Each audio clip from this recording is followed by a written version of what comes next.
Sir તમારું નામ? મારું નામ એઝાઝ ખાન પઠાણ, સામાજિક કાર્યકર્તા ઇન્સાફ ગુજરાત.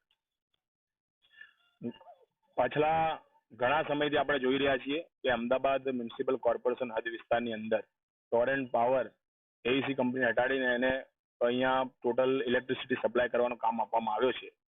પણ ઘણા સમયથી એવું થઈ રહ્યું છે કે ટોરેન્ટ પાવર દ્વારા દિવસે ને દિવસે ભાવ વધારો કરવામાં આવી રહ્યો છે અને અલગ અલગ પ્રકારના ચાર્જીસ એ રાખી અને લોકોને પરેશાન કરવામાં આવે છે. આજે મોંઘવારીએ જ્યારે આખા દેશની અંદર માજા મૂકી છે ત્યારે ખબર નથી પડતી કે સત્તા પક્ષ હોય કે વિપક્ષ હોય કેમ એ લોકો મોઢું બંધ કરી અને ચૂપચાપ બેસેલા છે.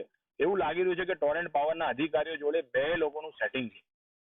ઘણા સમયથી આપણે જોઈ રહ્યા છીએ કે ટોરેન્ટ પાવરનું બિલ અમદાવાદ શહેરની અંદર 80 લાખ લોકો રહે છે, તમામ લોકોને ત્યાં બિલ આવતા હશે. હું આપના મીડિયાના માધ્યમથી કહેવા માંગુ છું કે તમારો બિલ એક વખત તમે નીકાળીને જુઓ.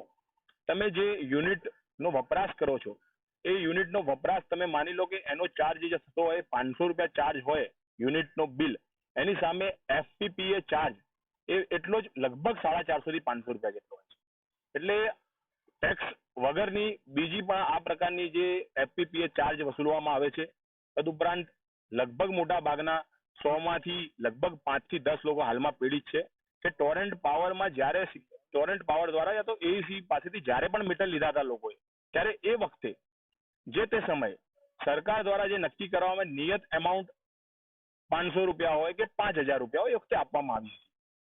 પરંતુ આજના સમયની અંદર સિક્યોરિટી ડિપોઝિટના નામે ટોરેન્ટ પાવર દ્વારા તમારું જેટલું બિલ આવતું હોય, માની લો કે કોઈના ઘરનું બિલ 10,000 રૂપિયા આવતું હોય તો એને 500 રૂપિયા ડિપોઝિટ ભર્યું હોય તો 9,500 રૂપિયા ને 10,000 રૂપિયા એની જોડેથી એ સિક્યોરિટી ડિપોઝિટના લેવામાં આવે છે.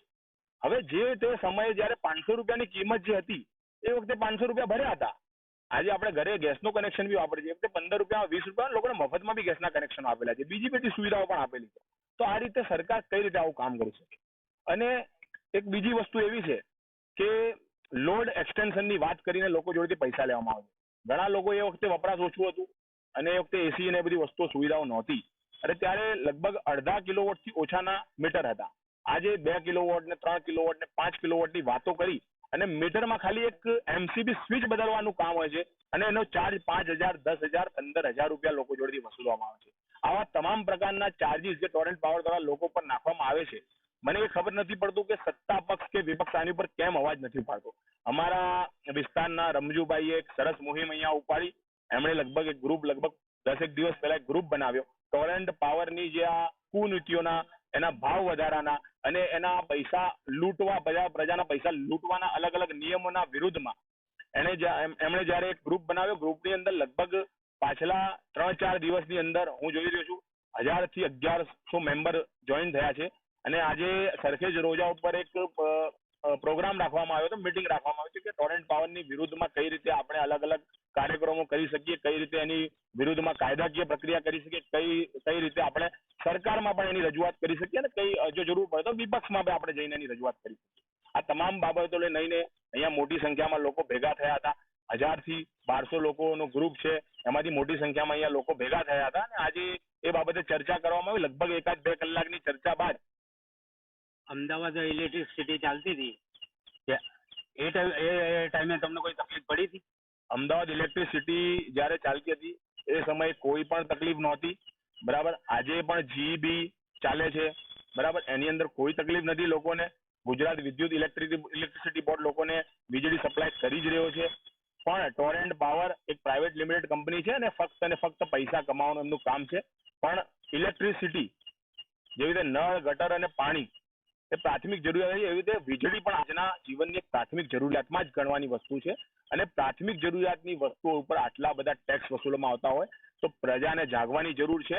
સરકાર કે ગમે તે આપ ગમે એના સમર્થકો, પણ જે વજન આવે છે આપના ખિસ્સા ઉપર આવે છે. એટલે આપને વિચારવાની જરૂર છે ને. આજની તારીખમાં અમને ઘણા ગ્રુપની અંદર ઘણા મેમ્બરો એવા પણ મળ્યા, એમનું કેવું છે કે મારા ઘરનું ભાડું 3,000 રૂપિયા છે અને મારું ઇલેક્ટ્રિસિટી બિલ 5,000 રૂપિયા આવે છે અને મહિને હું 10,000 રૂપિયા કમાઉં છું. હવે કઈ રીતે માણસ પોતાનું ઘર ચલાવશે વિચારવાની જરૂર છે. આ બધા નેતાઓને ડૂબી મરવાની જરૂર છે.